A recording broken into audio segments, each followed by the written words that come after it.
मित्रों, नमा संस्कृताय पार्थ एजुकेशन के यूट्यूब चैनल पर मैं राघवेंद्र पांडे आप सभी का स्वागत करता हूं दोस्त। ठीक है, तो यस अम्बरीश यादव जी, अनीता पटवा जी, अम्बरीश जी नमस्कार।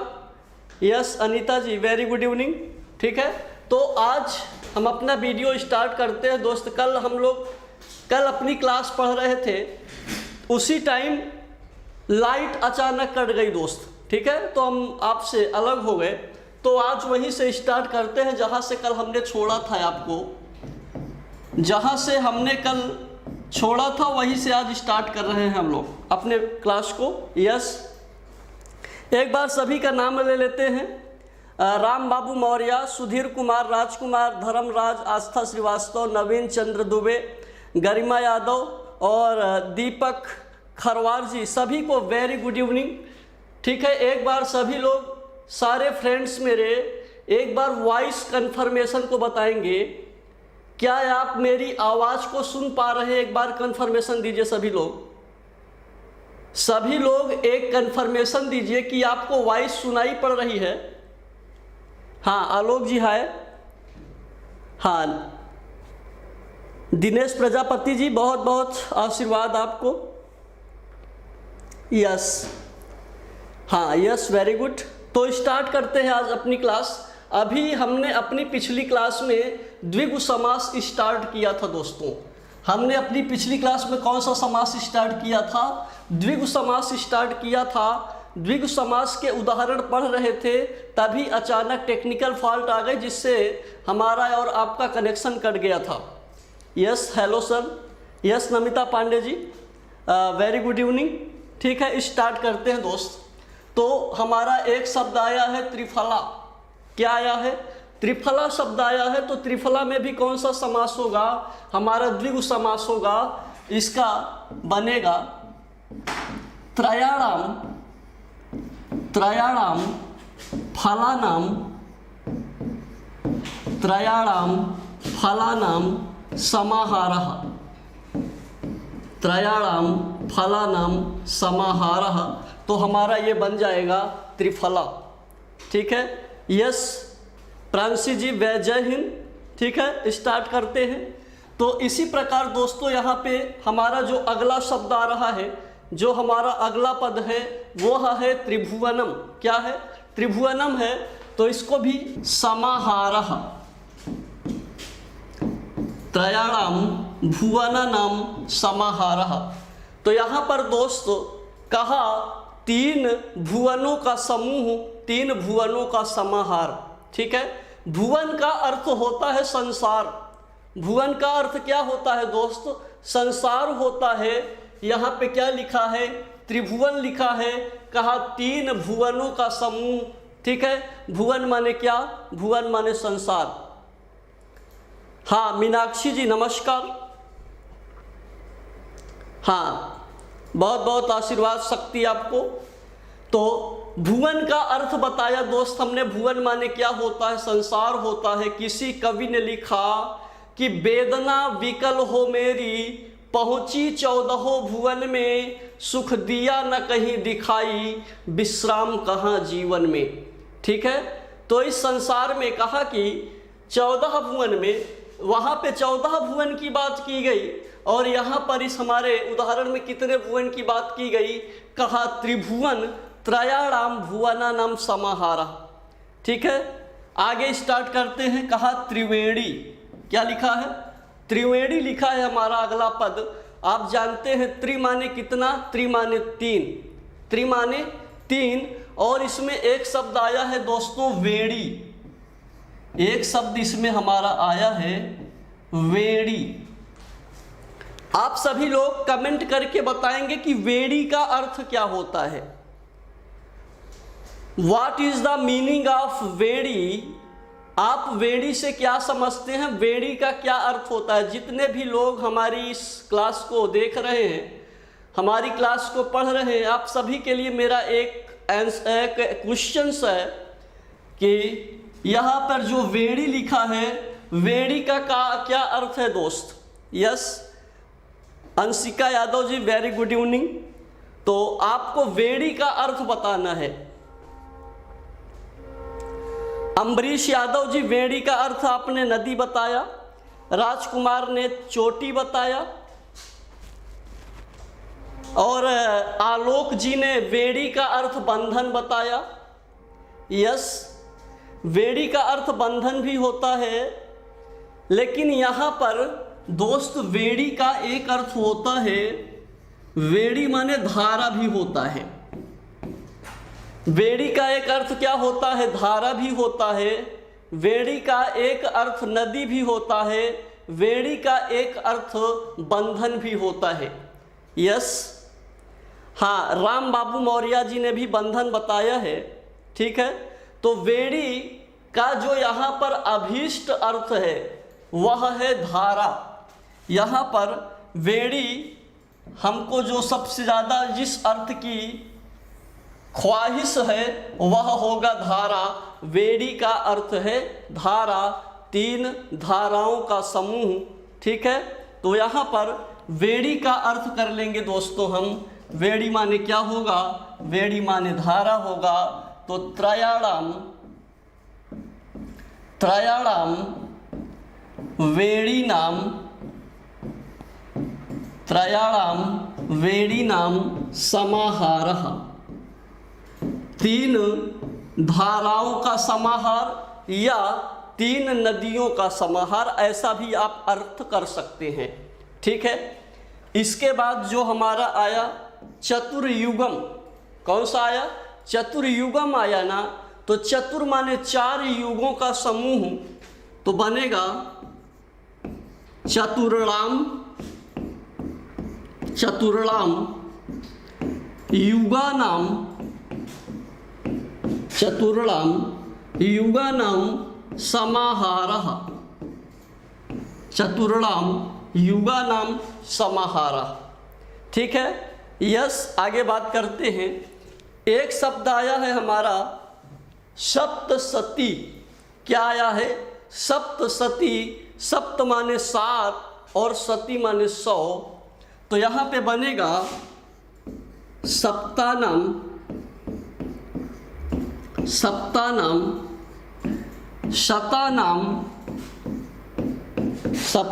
शतानाम समाहारः। तो हमारा बन जाएगा दोस्तों सप्तसती। यहाँ पर अगला एक उदाहरण आ रहा है सप्ताह। क्या आ रहा है? सप्ताह। तो सप्त का अर्थ होता है 7, आहन का अर्थ होता है दिन। कहा कि एक सप्ताह में कितने दिन? तो कहा 7 दिन। सप्त माने 7, आह माने दिन। तो सप्तानाम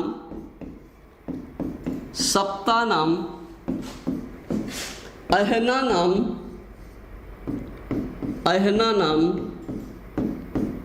सप्तानाम अहनानाम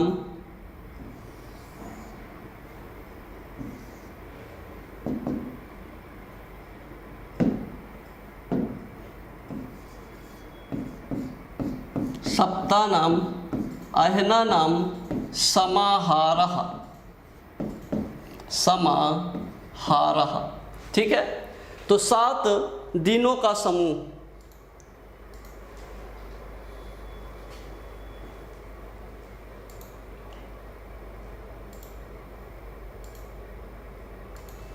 नहीं बेटा, सती नाम नहीं होगा, सता नाम होगा। सती नाम नहीं होगा, सती नाम नहीं होगा, सता नाम।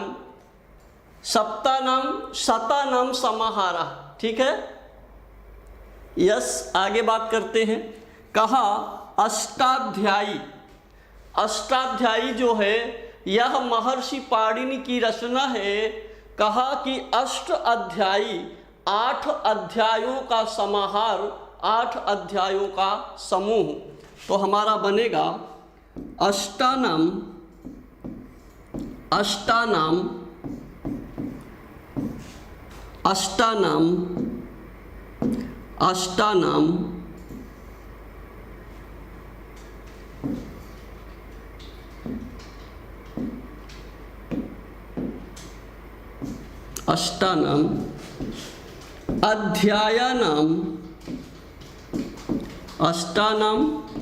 अध्यायानाम समाहारः। अष्टानाम अध्यायानाम समाहारः।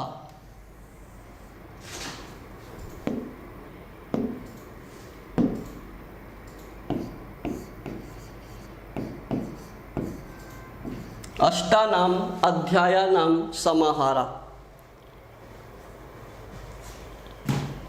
ठीक है, आप सभी लोग अपना कंफर्मेशन मैसेज देंगे कि अभी आपको द्विगु समास समझ में आया कि नहीं आया। आप सभी लोग अपना कंफर्मेशन मैसेज देंगे।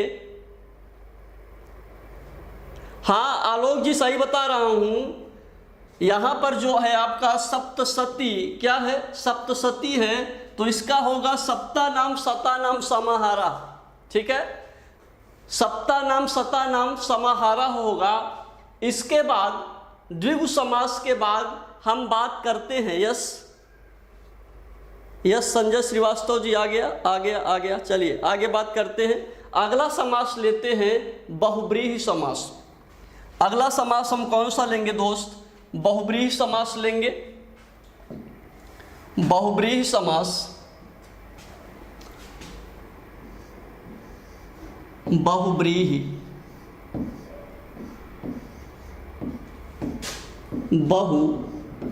बहुब्रीहि समास।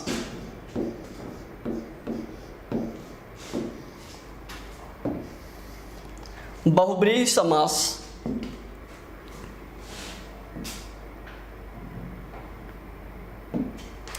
बहुब्रीहि समास की बात करते हैं दोस्तों।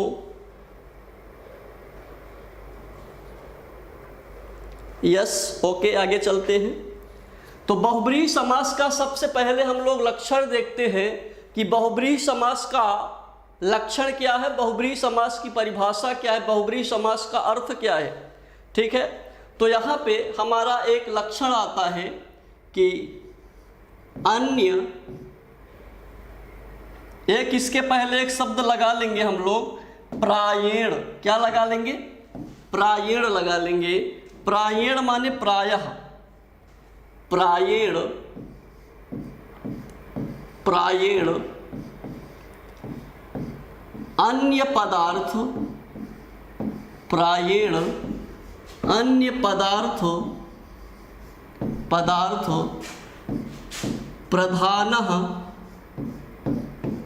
प्रधानः तत्पुरुषः, सॉरी, प्रायेण अन्य पदार्थ प्रधानः बहुब्रीहिश्चतुर्थः।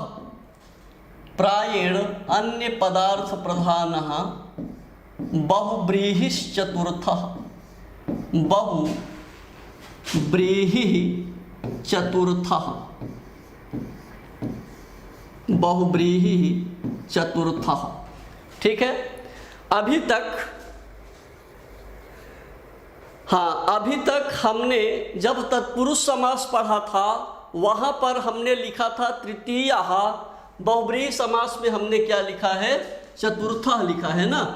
तो इसमें संधि कर लेते हैं। तो जब ये आ और आ मिलेगा दोस्त तो हमारा बड़ा या बन जाएगा, दीर्घ आ बन जाएगा, तो बनेगा ये प्रायेणान्य।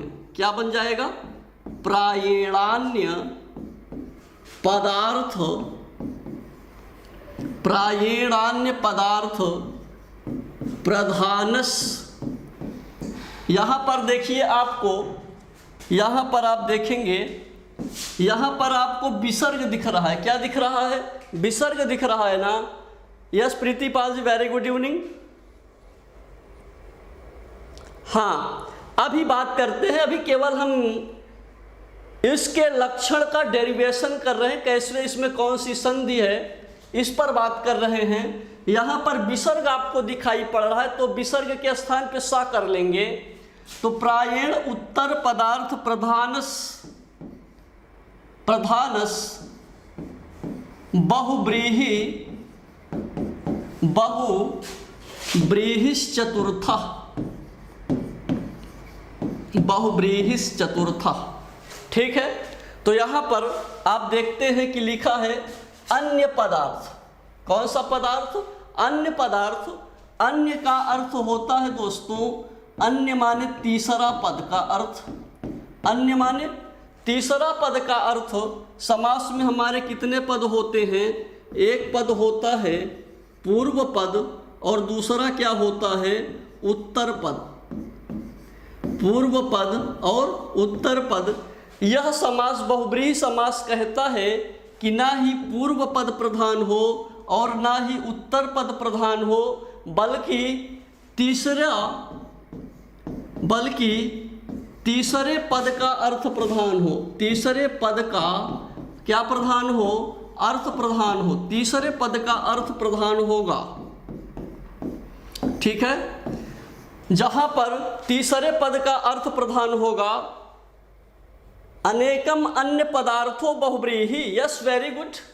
अनेकम अन्य पदार्थों बहुब्रीहि कहा, जहां पर अन्य पदार्थ की प्रधानता होती है, तीसरे पदार्थ की प्रधानता होती है, जहां पर अदर पर्सन, तीसरा पर्सन, थर्ड पर्सन प्रधान होगा, वहां पर बहुब्रीहि समास होगा। यस, अम्बरीश यादव जी, बहुब्रीहि समास में ना पूर्व पद प्रधान होता है ना उत्तर पद प्रधान होता है, बल्कि किसी अन्य पद का अर्थ प्रधान होता है। ठीक है, आगे बात करते हैं।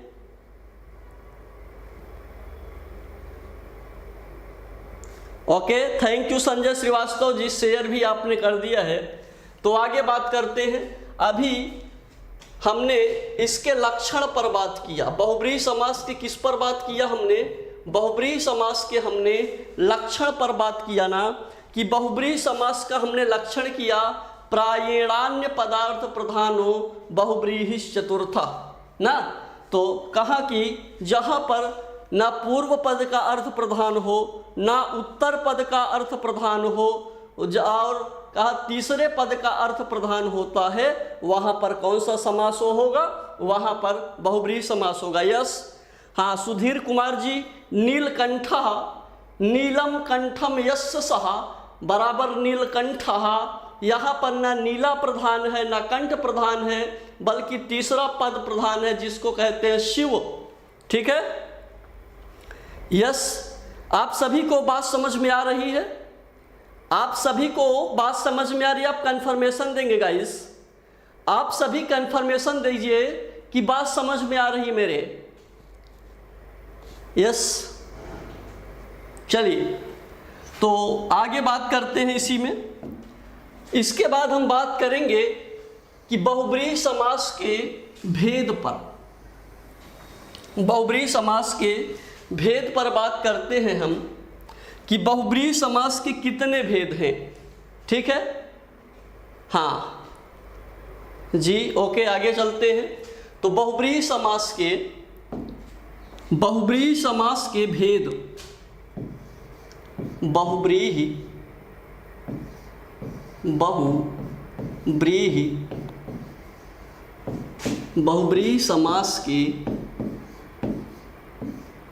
बहुब्रीहि समास के क्या लिखेंगे? बहुब्रीहि समास के आगे हम दोस्त देखेंगे भेद।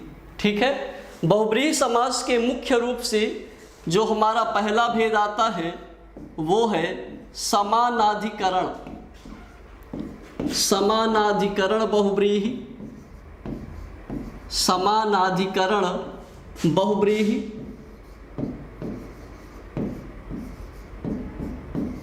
बहुब्रीहि। इसका दूसरा भेद आता है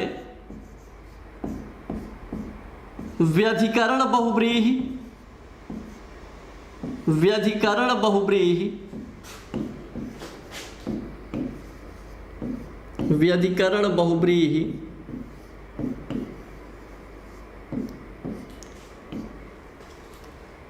व्यधिकरण बहुब्रीहि। इसका तीसरा भेद आता है तुल्य योग बहुब्रीहि। तुल्य योग बहुब्रीहि,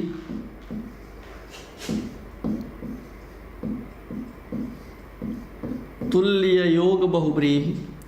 और इसका भेद एक आता है दोस्तों नई बहुब्रीहि। नई बहुब्रीहि, नई बहुब्रीहि।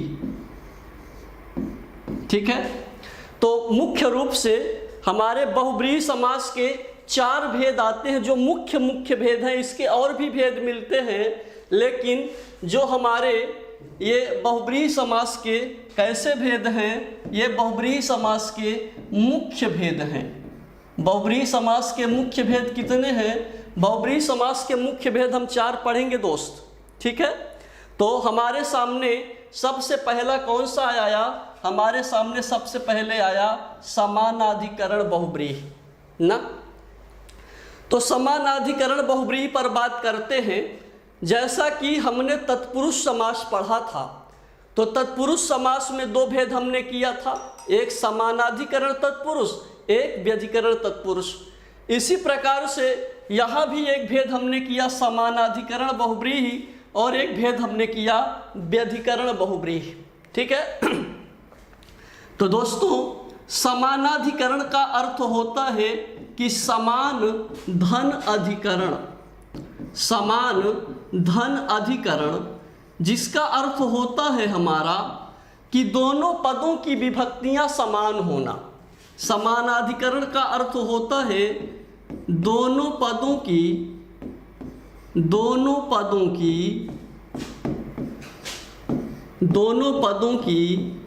विभक्तियां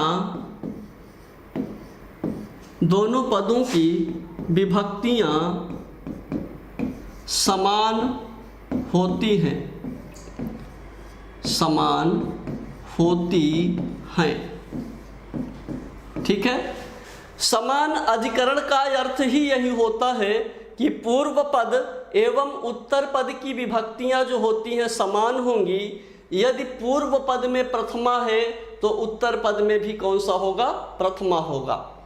इसी का जस्ट अपोजिट होता है हमारा व्यधिकरण तत्पुरुष समास। कौन सा? व्यधिकरण तत्पुरुष समास पर बात कर लेते हैं।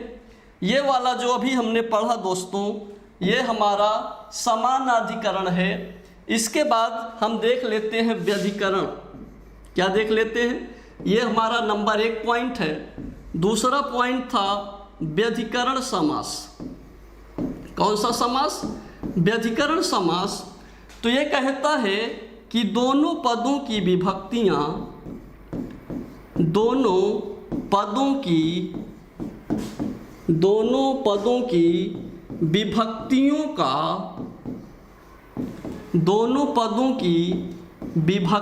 का अलग अलग होना, दोनों पदों की विभक्तियों का अलग अलग होना, दोनों पदों की विभक्तियों का अलग अलग होना, ठीक है। तो ये जो है, ये पॉइंट जो हमारा होगा, ये किसके लिए होगा? व्यधिकरण तत्पुरुष समास के लिए होगा, ठीक है। हाँ, अम्बरीश जी मुख्य रूप से 2 ही भेद हैं। एक हमने दीपक कुमार जी व्यतिहार भी होता है दोस्त एक, yes very good Deepak Kumar ji, व्यतिहार भी एक होता है। लेकिन आपको बस इन्हीं चारों के अकॉर्डिंग पढ़ने हैं, इन्हीं 4 के अकॉर्डिंग पढ़ने हैं, ठीक है। तो समानाधिकरण पर बात कर लिया हमने और व्यधिकरण पर बात कर लिया हमने, ठीक है। अब एक बात कर लेते हैं तुल्य योग पर। किस पे बात करेंगे? तुल्य योग पर बात करेंगे, ठीक है। एक बात कर लेते हैं जो हमारा आता है तुल्य योग, जो इसका तीसरा भेद है तुल्य योग। कहते हैं कि तुल्य माने तुलना होता है दोस्त, तुल्य का अर्थ तुलना होता है। लेकिन बहुब्रीहि समास में, बहुब्रीहि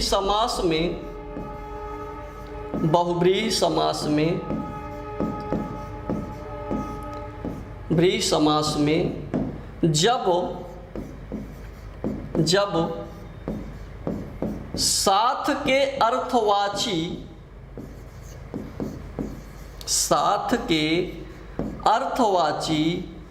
सह, साथ के अर्थवाची क्या?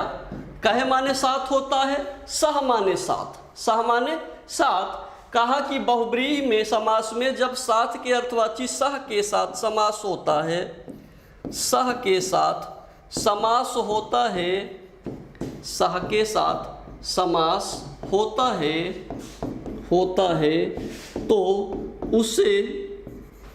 उसे तुल्य योग बहुब्रीहि कहते हैं। कैसे?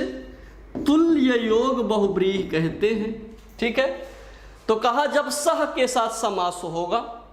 ठीक है, हाँ पहला पद, हाँ बाबूराम सक्सेना में 2 दिया गया। यस, हाँ बाबूराम सक्सेना में मुख्य 2 दिए गए हैं, लेकिन आपको जो होता है यहाँ पर बांटे गए हैं 4, समानाधिकरण, व्यधिकरण, तुल्य योग और नई बहुब्रीहि। ठीक है, तो हमने 3 को देख लिया। समानाधिकरण को देखा कि दोनों पदों की विभक्तियां समान होंगी, दोनों पदों की विभक्तियों का अलग अलग होना व्यधिकरण कहलाएगा। जब सह के साथ समास होगा तो उसको तुल्य योग कहेंगे। और यहाँ पर एक हमारा आया है, जैसे दोस्त हमने पढ़ा था नई तत्पुरुष, उसी प्रकार हमारा होगा नई बहुब्रीहि। यह भी एक प्रकार का निषेधार्थक समास है, अभी इस पर बात करते हैं। ठीक है, तो अब जो होता है हम समानाधिकरण बहुब्रीहि के कुछ उदाहरण देखते हैं। ठीक है, तो समानाधिकरण बहुब्रीहि के उदाहरण पर अब चर्चा करेंगे हम। तो हमारा जो टॉपिक होगा, जो मेन टॉपिक होगा अब, वो होगा समानाधिकरण,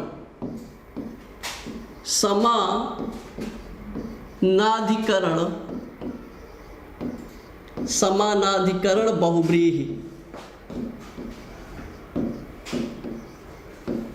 समानाधिकरण बहुब्रीहि। ठीक है, तो समानाधिकरण बहुब्रीहि के उदाहरण पर बात करते हैं दोस्त। हाँ, बहुत बहुत धन्यवाद दीपक कुमार आर्य जी।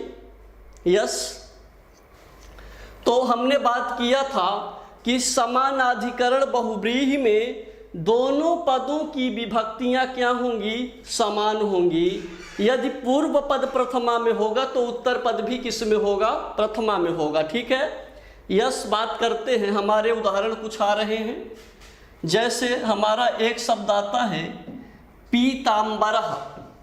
क्या आया हमारे सामने? एक उदाहरण हमने लिया पीतांबरः। एक शब्द हमने लिया दामोदरः, दामोदरः। एक शब्द हमने लिया लंबोदरः। एक शब्द हमने लिया गजाननः। एक शब्द हमने लिया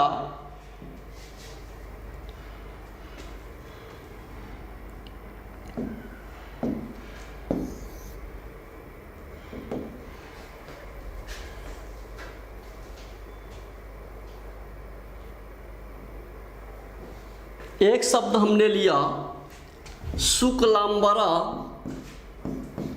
शुक्लांबरा। एक शब्द हमने लिया श्वेतांबरा, श्वेतांबरा। एक शब्द हमने लिया दोस्तों जितेंद्रियः, जितेंद्रियः। एक शब्द हमने लिया, आप सभी लोग कमेंट करते रहेंगे, आपके पास जो उदाहरण होंगे दोस्त।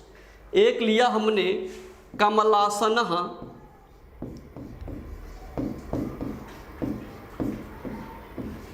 कमलासनः। एक हमने लिया लब्ध प्रतिष्ठः,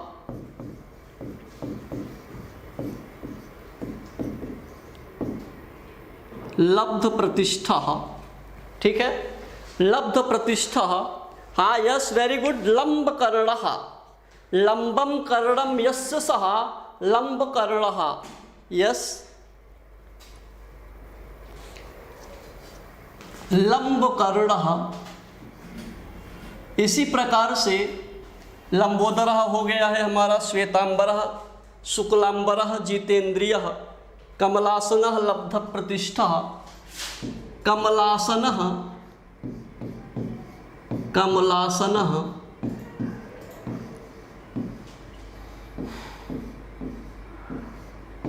नीलकंठः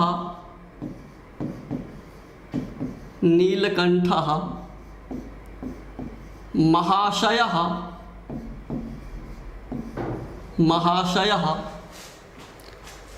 नीलकंठः महाशयः,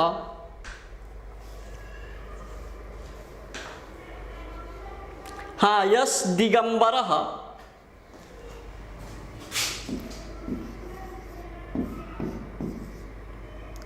दिगंबरः,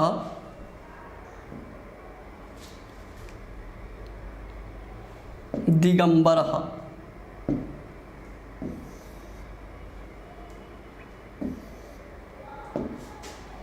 दिगंबरः,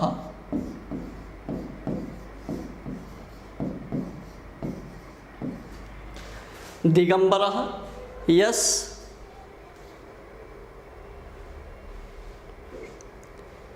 आचार्य नीलेश जी, हाँ जो आप कह रहे महाशय गलत है, महान है आशय जिसका, अर्थात वह सभ्य व्यक्ति, महाशय माने सभ्य व्यक्ति, महान है आशय जिसका, महान है आशय जिसका, ठीक है, महान आशयः यस्य सः महाशयः, अर्थात हमारा जो तीसरा अर्थ निकल के आएगा भैया वो होगा सभ्य व्यक्ति। महाशय में कौन सी, महाशय का जब अभी हम समास विग्रह करेंगे तो वहाँ पे देखेंगे दोस्त, ठीक है। हाँ दीपक कुमार जी दिव्यांबरः भी होगा, ठीक है। अब जो होता है, अब हम इसका समास विग्रह करते हैं, अब इसका हम समास विग्रह करने चल रहे हैं। यहाँ पर हमारा पहला पद जो आया है हमारे सामने पीतांबरः। क्या आया है, पीतांबरः शब्द आया है।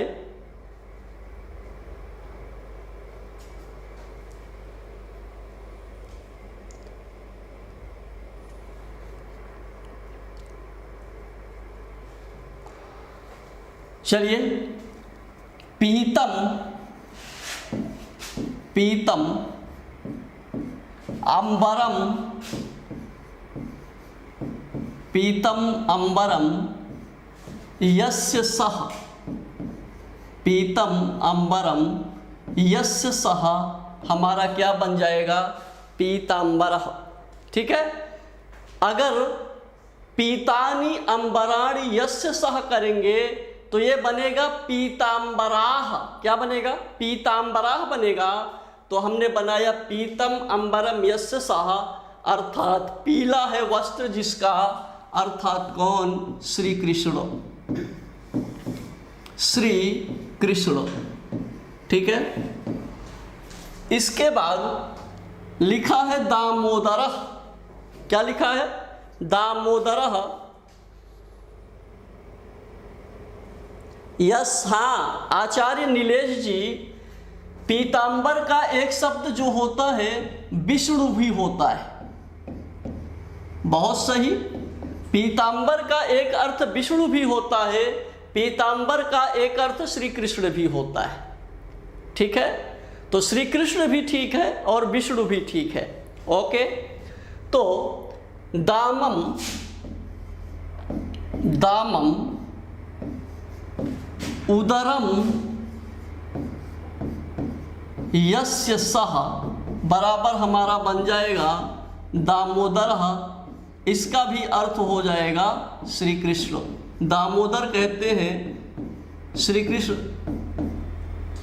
आप पढ़ते हैं ना, अच्युतम केशवम कृष्ण दामोदरम, पढ़ते हो ना कि अच्युतम केशवम कृष्ण दामोदरम। तो दामोदर शब्द किसके लिए आता है, श्री कृष्ण के लिए आता है, ठीक है। इसके बाद कहते हैं कि लंबोदरः। क्या है, लंबोदरः है। हाँ, गणेश जी।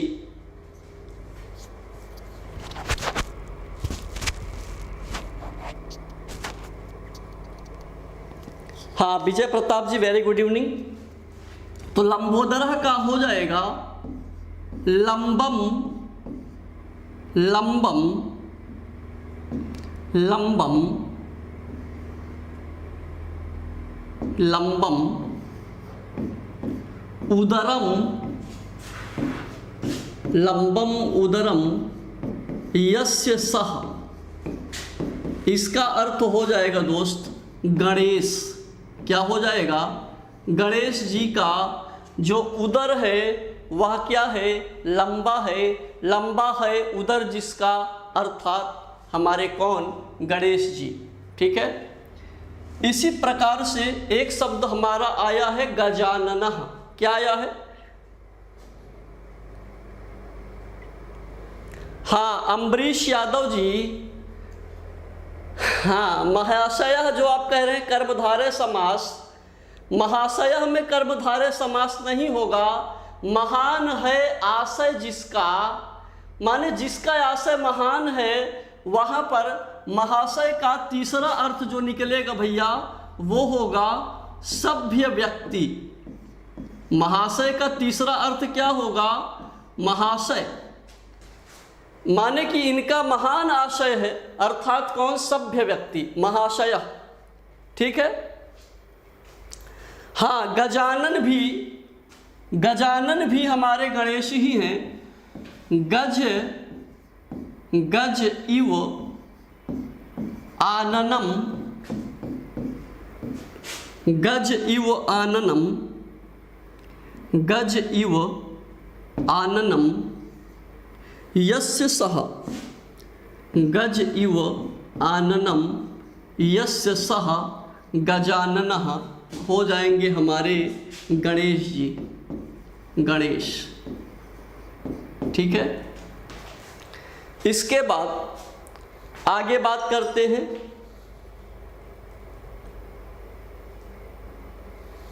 आगे बात करते हैं, शुक्लांबरा शब्द आया है। कहा कि अंबर, अंबर माने वस्त्र, शुक्ल माने श्वेत, सफेद। शुक्ल का अर्थ होता है सफेद। ठीक है। तो यहां पर कहा सफेद वस्त्रों वाली, तो शुक्लम, शुक्लम अंबरम, शुक्लम अंबरम यस्याह सा, यस्याह सा अर्थात हमारी सरस्वती। ठीक है। शुक्लांबरा में यस सरस्वती जी होंगी। यस,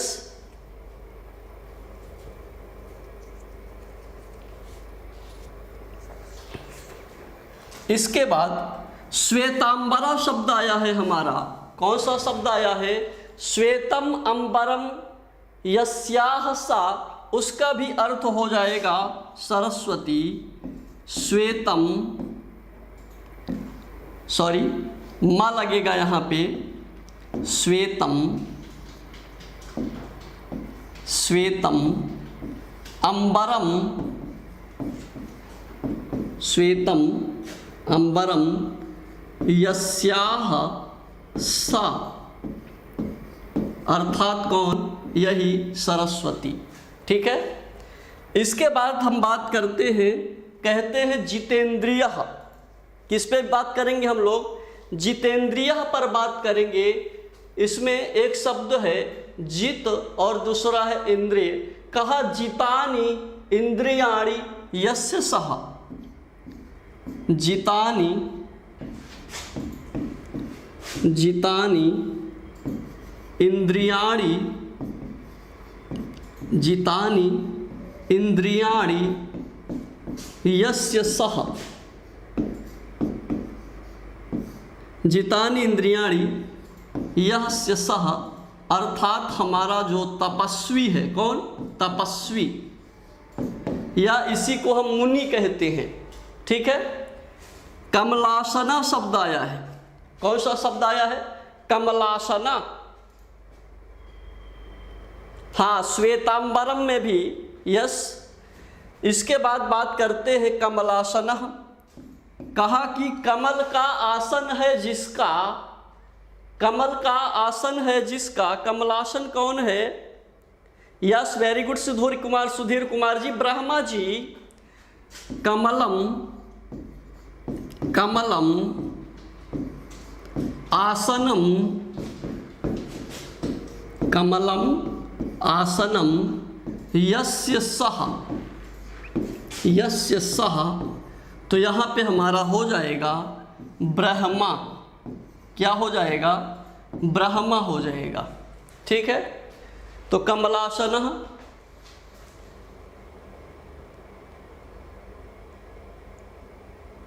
हाँ, अनीता पटवा जी, महान महात्मा शब्द में, अम्बरीश जी, महात्मा शब्द में कर्मधारय समास होगा। महान चा असौ आत्मा बराबर महात्मा। अब आपका प्रश्न होगा कि किसकी महान आत्मा? तो यहाँ तीसरा अर्थ नहीं निकल रहा है। महाशय में तीसरा अर्थ निकल रहा है। महान है आशय जिसका अर्थ सभ्य व्यक्ति। ठीक है, तो महात्मा में आपका कर्मधारय समास होगा। महात्मा में कर्मधारय समास होगा अम्बरीश। ओके, इसके बाद बेटा एक आता है हमारा लब्ध प्रतिष्ठा। लब्ध प्रतिष्ठित आप लोगों ने नाम सुना होता है कि यह जो महर्षि पाणिनि हैं व्याकरण के लब्ध प्रतिष्ठ विद्वान हैं ना। कहते हैं कि इनका जो महर्षि पाणिनि का नाम पूरी दुनिया में बड़ी प्रतिष्ठा के साथ लिया जाता है। ठीक है, लब्ध प्रतिष्ठा अर्थात लब्ध प्रतिष्ठा,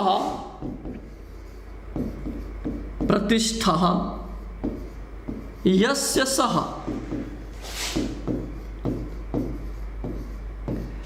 लब्ध का अर्थ होता है पाना।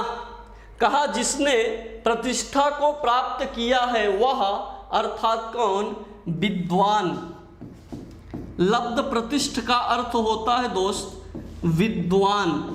ठीक है, लब्ध प्रतिष्ठ में क्या होगा? विद्वान होगा। प्रतिष्ठा को प्राप्त किया हुआ, very good for compromise Sudhir Kumar ji. प्रतिष्ठा को प्राप्त किया हुआ अर्थात कौन? विद्वान। बात करें आगे। अभी हमको बात करना है नीलकंठा पर, महाशयः पर और दिगंबरः पर। जैसा कि अभी हम लोग यहाँ पर कौन सा बहुब्रीहि पढ़ रहे हैं? समानाधिकरण बहुब्रीहि पढ़ रहे हैं ना। हमने बात कही थी आपसे, हाँ, नीलकंठ में शंकर जी होंगे।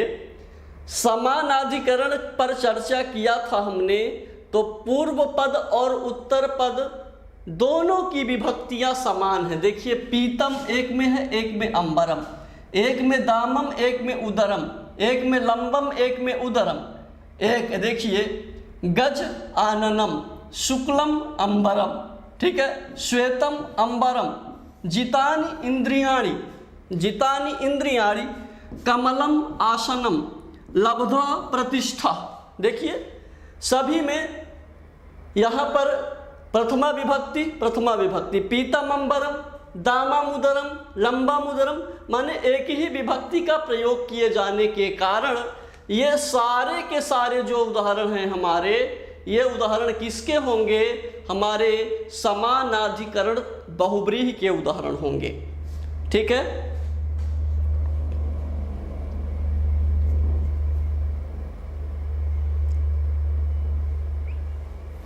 हाँ, कमलासनः शब्द जब होगा, कमल है आसन जिसका, ठीक है, तो ब्रह्मा भी होता है उसका अर्थ। ठीक है, आगे बात करते हैं हम। एक शब्द हमारा इसमें बाकी है, एक शब्द बाकी था, नीलकंठः, नीलकंठः, कंठः, और एक शब्द हमारा बाकी है इसमें महाशयः। कौन सा बाकी है? महाशयः। ठीक है, तो नीलम कंठम यस्य सः, नीलम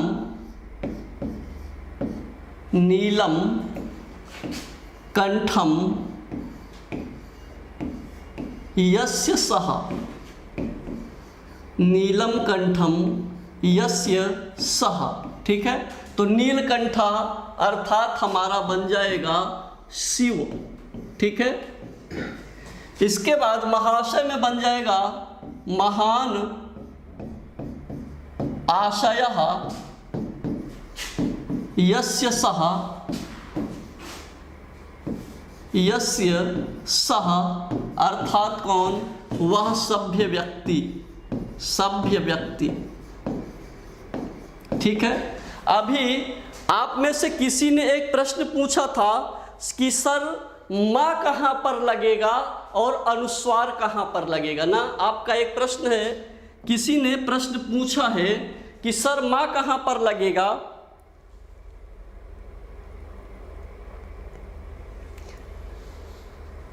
देखिए भाई, अंबर का अर्थ वस्त्र भी होता है, अंबर का अर्थ आकाश भी होता है। ठीक है, अंबर का अर्थ वस्त्र भी होता है, अंबर का अर्थ आकाश भी होता है। बस अभी एक उदाहरण के माध्यम से मैं इस बात को क्लियर करता हूं दोस्त। ठीक है, हमारे सामने एक शब्द आया, कौन सा? हरि शब्द आया। जैसा कि अभी सुधीर कुमार जी आपने लिखा,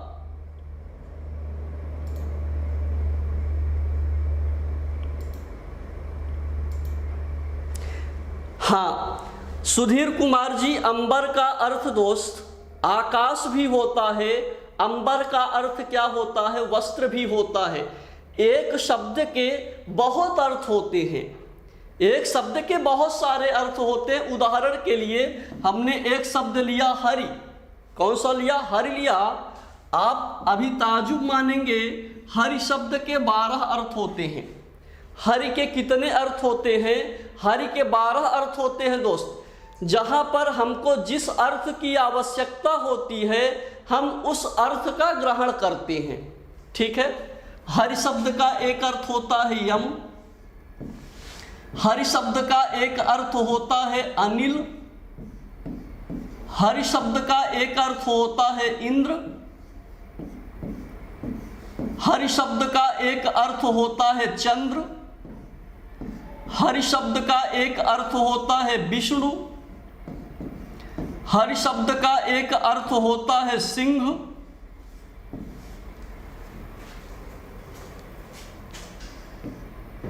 हरि शब्द का एक अर्थ होता है घोड़ा,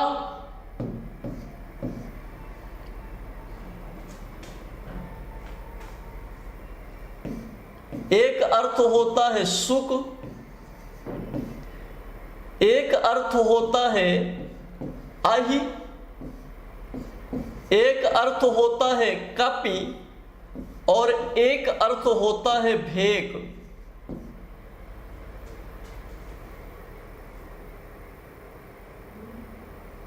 यहां पर हमारा एक शब्द छूट गया है। हरि शब्द का एक अर्थ होता है दोस्तों सूर्य। ठीक है,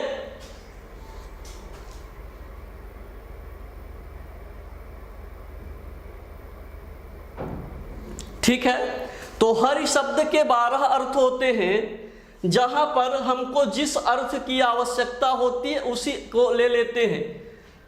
देखिए, सुक माने तोता, सुक माने हरि माने तोता भी होता है, हरि माने सांप भी होता है, हरि माने बंदर भी होता है, हरि माने मेढक भी होता है। हरि माने क्या होता है? मेढक। ठीक है, तो हरि के इतने नाम होते हैं दोस्त। अमर कोश में लिखा गया हरि के 12 नामों पर यमा नीलेंद्र चंद्र आर्क विष्णु सिंहांशु वाजिषु सुकाहि कपि भेकेशु हरिर्न कपिले त्रिषु।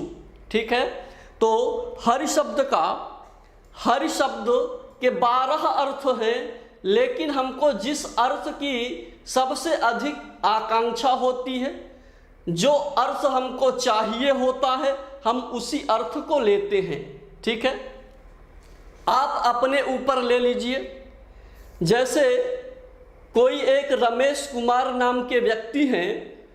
रमेश कुमार किसी के भाई भी हैं, किसी के पुत्र भी हैं, किसी के पति भी हैं, किसी के पिता भी हैं, किसी के चाचा भी हैं, किसी के मामा भी हैं, किसी के भांजे भी हैं। ठीक है ना। कहने का मतलब दोस्त हमारा ये है, शब्द एक होता है, शब्द के अर्थ अनेक होते हैं, शब्द की उपाधियां अनेक होती हैं। ठीक है, तो जो अर्थ हमको अभीष्ट होता है हम उसी अर्थ को ले लेते हैं। अंबर का अर्थ आकाश भी होता है, अंबर का अर्थ वस्त्र भी होता है। तो अंबर का अर्थ हमको यहाँ पर पीतांबरम, पीतांबरः शब्द आया, तो अंबर का अर्थ हमने वस्त्र लिया। ठीक है, बात समझ में आ गई मेरी। अभी तक हमने जितनी बात की आप लोगों को समझ में आई कि नहीं आई? आप सभी लोग कमेंट करके बताएंगे दोस्त, आप सभी लोग कमेंट करके बताएंगे बात समझ में आ रही है मेरी कि नहीं आ रही है। आगे क्लास को कंटिन्यू किया जाए, फिर आप सभी लोग कमेंट करके बताएंगे यस, ओके। आगे बात करते हैं। अभी किसी ने एक प्रश्न पूछा है हमसे, एक प्रश्न पूछा था अभी किसी ने, अब उस पे बात कर लेते हैं कि सर कहाँ पर माँ लिखा जाएगा और कहाँ पर अनुस्वार लगेगा ना। तो आपने एक सूत्र पढ़ा है दोस्त, मोनुस्वारः। कौन सा पढ़ा है? मोनुस्वारः पढ़ा है। ठीक है, मोनुस्वारः सूत्र पढ़ा है आपने। यदि पदांत माँ के बाद क्या आएगा? व्यंजन आएगा। पदांत माँ के बाद व्यंजन आएगा। व्यंजन आने पर क्या लगेगा? अनुस्वार लगेगा। क्या लगेगा? अनुस्वार लगेगा। यदि माँ के बाद स्वर आएगा तो माँ ही रहेगा। ठीक है, तो इस नियम से होता है। हाँ, शंकर दयाल त्रिपाठी जी, अंबर का अर्थ आकाश भी है और अंबर का अर्थ जो होता है कपड़ा भी है। Yes, very good. आगे बात करते हैं। ठीक है,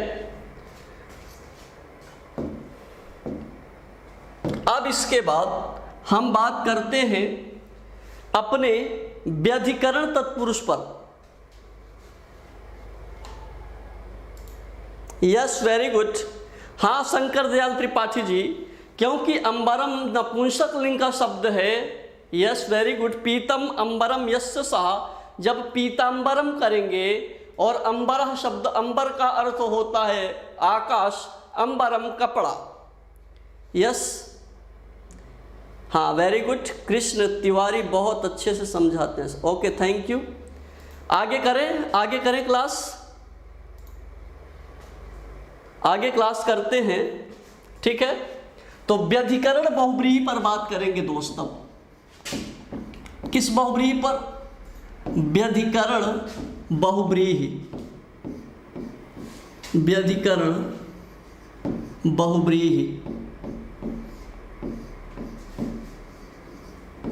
व्यधिकरण बहुव्रीहि। ठीक है,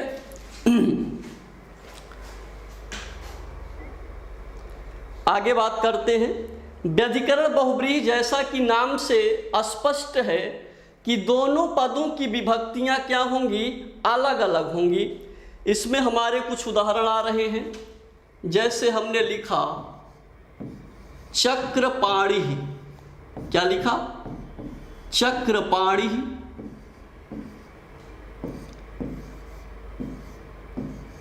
पीयूषपाणिः। पीयूषपाणिः।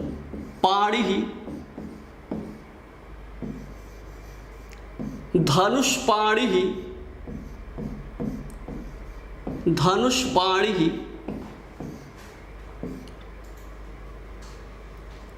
धनुष्पाणि, चंद्रशेखरः, चंद्रशेखरः, चंद्रशेखरः। हाँ यस, आप सभी लोग बेटा, सभी लोग आप लोग वीडियो को लाइक करेंगे और शेयर करेंगे अपने अपने ग्रुप में। यस, इसी प्रकार से मृगनयनी, मृगनयनी, तो इसमें जो होता है व्यधिकरण तत्पुरुष समास में, यस ठीक है। तो आगे करते हैं कि चक्रपाणि, पाणी से लेकर पाणी के हमारे 3 विशेषण हैं यहाँ पे। एक है पाणी, पाणी का अर्थ दोस्तों क्या होता है? पाणी माने हाथ। यस चंद्रमौली, यस सुधीर कुमार जी, चंद्रमौल भी इसका उदाहरण है। चंद्रः मौले यस्य सः, चंद्रमौली, चंद्रमौली, चंद्रमौली भी इसका उदाहरण होगा हमारा। ठीक है, यस। आप इस पर बात करते हैं। कहा चक्र, चक्रधारी भगवान विष्णु बात करते हैं। चक्रपाणी, चक्र है हाथ में जिसके, अर्थात भगवान विष्णु चक्र, चक्र, चक्रम कर लेते हैं इसको, चक्रम, चक्रम, चक्रम पाणौ, चक्रम पाणौ यस्य सः, चक्र है हाथ में जिसके, अर्थात विष्णु, अर्थात विष्णु। इसके बाद एक आया पीयूष पाणी। हाँ, चक्रपाणी सही है। चक्रम पाणौ यस्य सः चक्रपाणी। पीयूष पाणी, पीयूष का अर्थ होता है, पीयूष माने अमृत। पीयूष अमृत है हाथ में जिसके, पीयूषम, पीयूषम पाणौ, पीयूषम पाणौ यस्य सः, अर्थात कौन? वैद्य, जो डॉक्टर हमारा होता है, वैद्य होता है, जो चिकित्सक होता है, उसको कहते हैं पीयूष पाणी। ठीक है, पीयूष पाणी। आगे बात करते हैं। आया है धनुष पाणी। क्या आया है? धनुष पाणी आया है। धनुष, धनु माने धनुष है हाथ में जिसके, अर्थात श्री राम। धनु, धनु पाणौ, पाणौ यस्य सः, तो हमारा क्या बन जाएगा? ये बनेगा श्री राम। ठीक है। इसके बाद बात करते हैं चंद्रशेखरः। क्या बात करते हैं? चंद्र शेखर। कहा चंद्रः शेखरे यस्य सः, शिखर का शेखर, शिखर से बना है शेखर। शिखर शब्द किस से बना है? शिखर से बना है। शेखर माने मस्तक। ठीक है। चंद्रमा है शिखर पर जिसके, चंद्रः, चंद्रः शेखरे यस्य सः, यस्य सः, चंद्रः शेखरे यस्य सः, अर्थात शिव। ठीक है। इसके बाद एक शब्द आया मृगनयनी। मृगस्य नयनम, मृगस्य नयन इव यस्याह सा मृगनयनी, अर्थात स्त्री। मृगनयनी शब्द का प्रयोग सीता के लिए किया गया। हे खग मृग मधुकर तुम श्रेणी, तुम देखी सीता मृग नयनी। ठीक है, बात करते हैं दोस्त चंद्रमौली शब्द भी। चंद्रमौली का भी अर्थ होता है शिव। चंद्रमा है मूल पर जिसके, चंद्रहा मौले यस्य सह, तो हमारा बन जाएगा चंद्रमौली अर्थात कौन, शिव। ठीक है, ओके, ठीक है दोस्त, आज के इस क्लास को यहीं तक रखते हैं। आगे फिर से मिलते हैं कल। ठीक है, नेक्स्ट क्लास को लेकर। थैंक यू, धन्यवाद।